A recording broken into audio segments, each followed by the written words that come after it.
In this video, we're going to talk about the latest trend in the United States and more specifically in California. Juniperophobia. Over here, there used to be a multitude of statues of Fray Junipero Serra.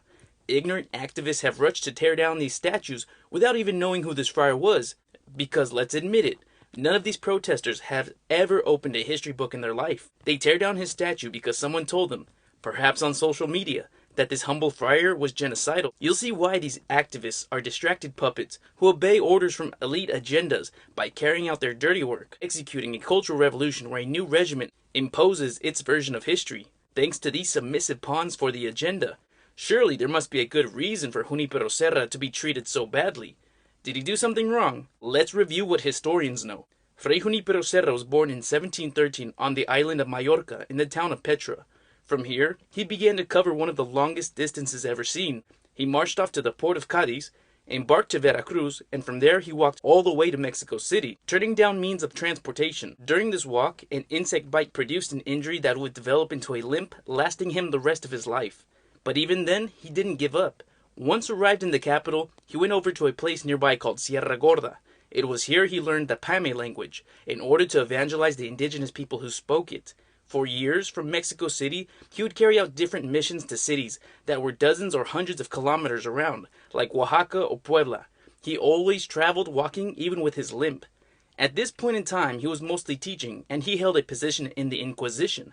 And before anybody freaks out, let's remember that the Inquisition in America had very little activity regarding executions, and the Inquisition was prohibited from judging indigenous people. And those torture instruments and so many of those stories that are told in those amusement park museums have been proven to be fakes by so many historians.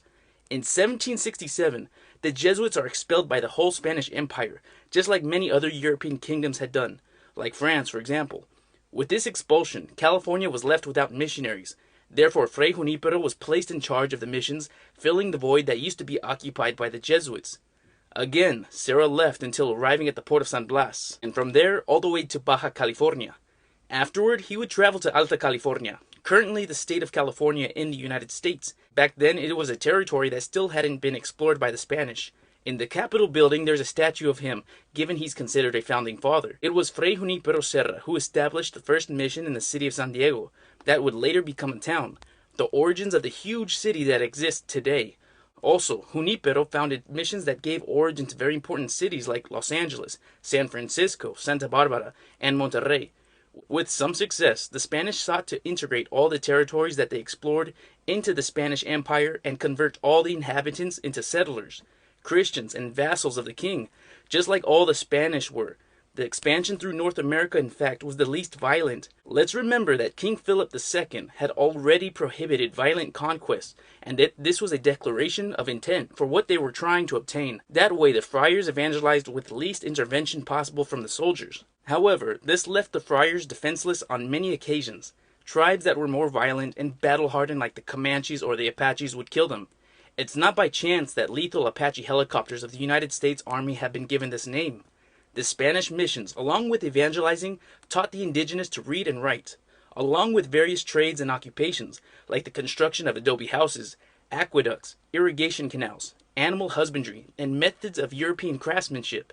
It should be kept in mind that most of these people were nomadic, and had to learn everything from the ground up. They were unfamiliar with what can be seen as a sedentary lifestyle. Fray Junípero's defense of native people moved him to mount a mule and leave California to Mexico City for a total of 1,500 kilometers in order to obtain an audience with the viceroy. He successfully requested the dismissal of the governor of Alta California, Pedro Fages, and obtained an additional Bill of Rights for the California natives.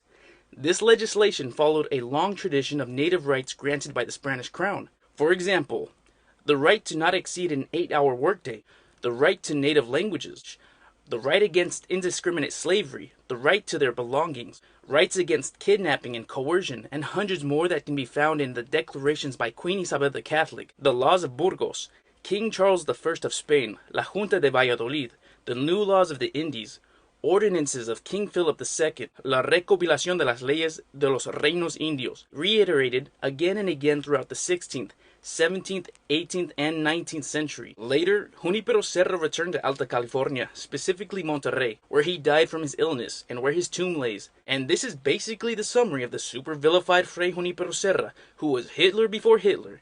He never held a position of great power, nor did he yearn for it. He lived a very difficult life, traveling around for miles, when he could have remained comfortably in Mallorca. Due to his achievements, Fray Junipero Serra was finally canonized recently by the Catholic Church, in the face of complaints by indigenous groups who accuse him of far-fetched crimes. No one knows where they make this stuff up.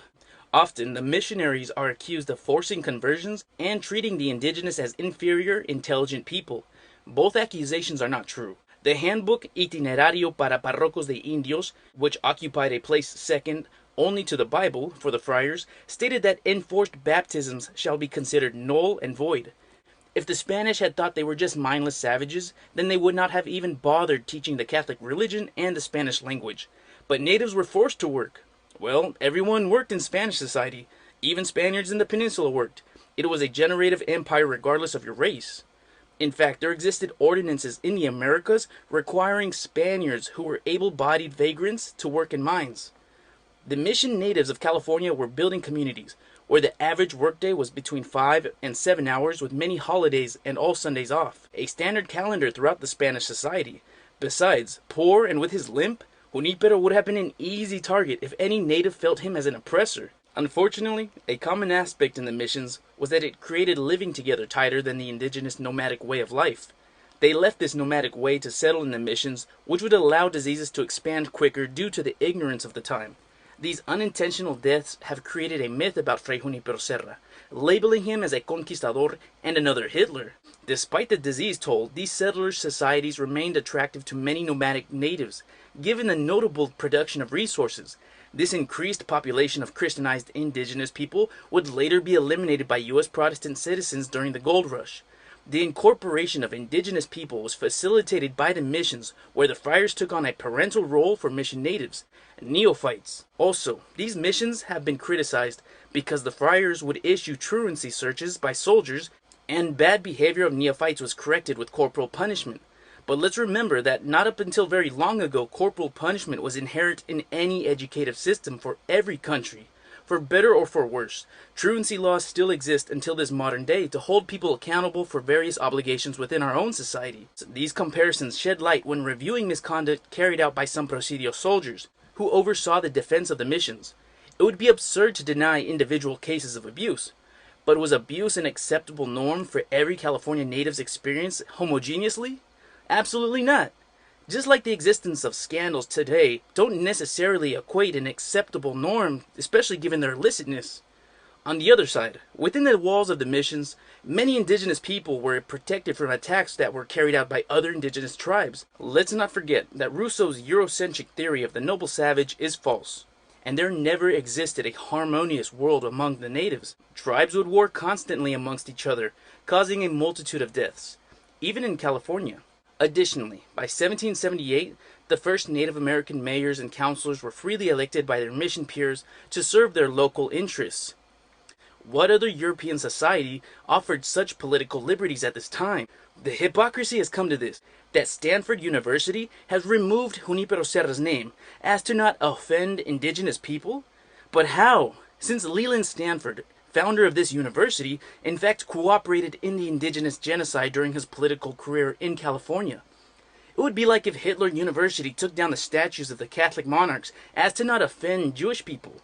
In fact, Hitler's extermination was inspired by what Anglo-Saxon Protestants did to the indigenous people, as was the case of the famous 7th Cavalry Regiment, that should be called the 7th Cavalry of Genocide. They accuse others of what they are guilty of doing. It's very ironic that they cut off Fray Junípero Serra's head, and not the heads of the military men who are still honored for the killings from Wounded Knee. For example, they received medals from Congress for perpetuated killings of defenseless, unarmed Indian populations, and no one has asked that these medals be revoked.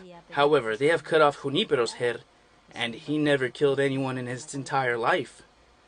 What is happening in California? It's a memory of a genocide, and there was one. This is a concrete case. It's true, there was one.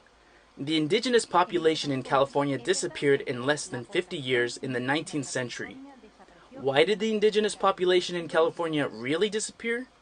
They were extinguished in 50 years during the gold rush, after the incorporation.